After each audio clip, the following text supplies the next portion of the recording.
For those who wanted Matt Damon to be the Green Arrow on the DCEU, well, here you go. He's not green, but he's an arrow.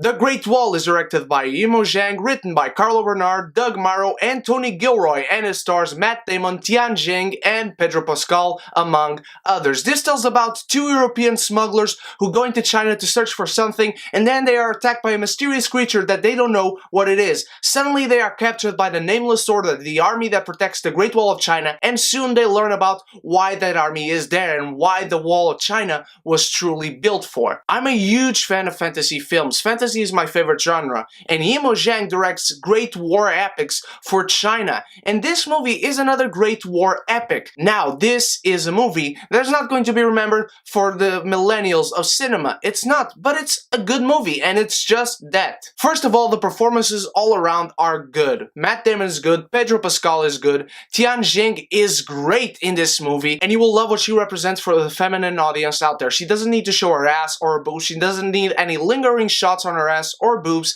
and she just needs to be a badass and a fierce warrior, and that's what she is in this movie. Matt Damon and Pedro Pascal both have great chemistry with one another. I like their relationship, I like what they are there to do, I like the motivations that they are given to join this army. These characters are very true to themselves, and they don't ever flicker with that. The best part about this movie is the world building. This world that they build around this history and these creatures is fantastic. I love the Great Wall of China and how it looks and how it expands and how this army works. You see the inner workings of the army. You see the people in black armors, what they are there to do. You see the people in red armors, what they are there to do. You see the people in golden armors, what they are there to do. You see the people in blue armors, what they are there to do. Each and every person joins a division in this army, and each and every division has a role to play in this war, which is great to see. The fight scenes are incredible in this film. You have many sequences that, of course, seem to be a one-shot fight scene, and they look great. These creatures also looked great. They did not look great in the trailers, I'll tell you that, but they look great in the movie. They have several classes, and I love the work that they gave to character with these creatures. The army of these creatures, they have a cool backstory. They have a cool look to them. They have a cool organization and strategy to them. You have this class of monsters that have their eyes on their shoulders and not on their face, and they are basically the pawns. They go in there, they try to kill everyone, and they are serving a purpose, which I'm not going to spoil here. Then you have these cool bigger lizards that look like that dinosaur from Jurassic Park that open their necks like this, and they form a shield that also blocks explosions and flaming arrows and cannons and giant balls and whatnot. And that character development of the creatures and of their army and of their motivations was really truly fascinating to see, because I did not expect it one bit. And I love each and every single element that these divisions in the army gave to the story and to the war and to the fight scenes. The choreography in here is fantastic. All the fight scenes look great, as I said before, but you have each and every division of this army doing a different style of fighting, a different purpose serving in this war, and it is great to look at, and it does never feel repetitive. I also love how the story keeps escalating, and it doesn't feel like it's stopping or repeating itself. The threat level keeps going up, and so do the tactics of this war and this army protecting the Great Wall. I just love fantasy, as I said, and I love these stories that take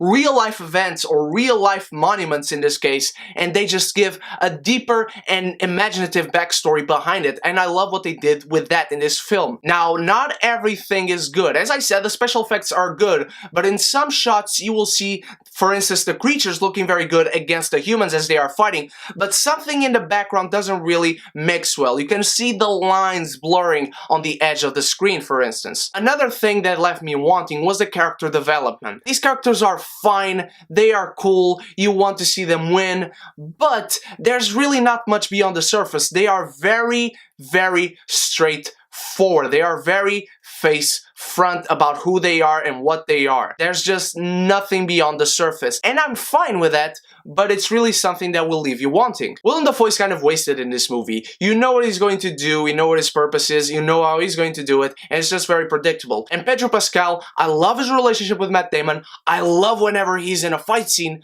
but he's also kind of underused. He's not wasted, but he is underused. He's a comic relief, and he is very, very funny in this film. But I actually would have liked to see him and Matt Damon always two men on the front lines fighting in this war. Honestly, to my surprise, the best character development was for the creatures and for Tian Jing, who was the leader of this army. I just loved her. The other generals on this wall are awesome to look at. They seem like badasses. Whenever they speak, you believe they are badasses, but the character development really leaves you wanting and really leaves something to be desired. But the costume design is phenomenal. The weapon design is phenomenal. The set design is phenomenal. Everything looks great and beautiful and unique in this film. Yimou Zhang really knows how to direct epics and to make it feel like an epic. He has this broad scope of this world, and he just lets you know this world and feel this world and absorb it through his magical shots in this film. But another thing that this movie falters in is the pacing. There are many times where you have a spectacular fight scene and war is going on and you are rooting for these characters and enjoying what is going on screen, and then it stops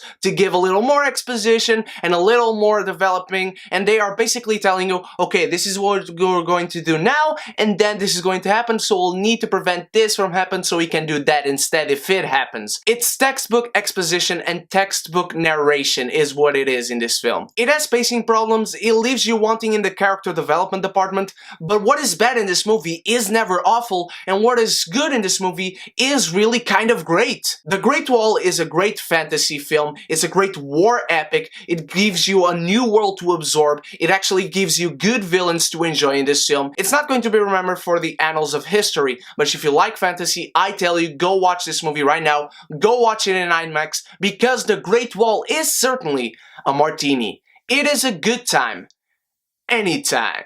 What did you think of The Great Wall, my beautiful geekies? Are you a fan of fictional fantasy set on the real world? Let me know what is your favorite fictional backstory to something real in our world. And of course, don't forget to like this video and share with your beautiful friends. Tell them to click subscribe and the bell. And thank you so much for watching, my beautiful geekies. You guys are the freaking best. I love you all. Stay beautiful, stay geeky, and if you like this, come join the beautiful geeky community where we can be geeky united.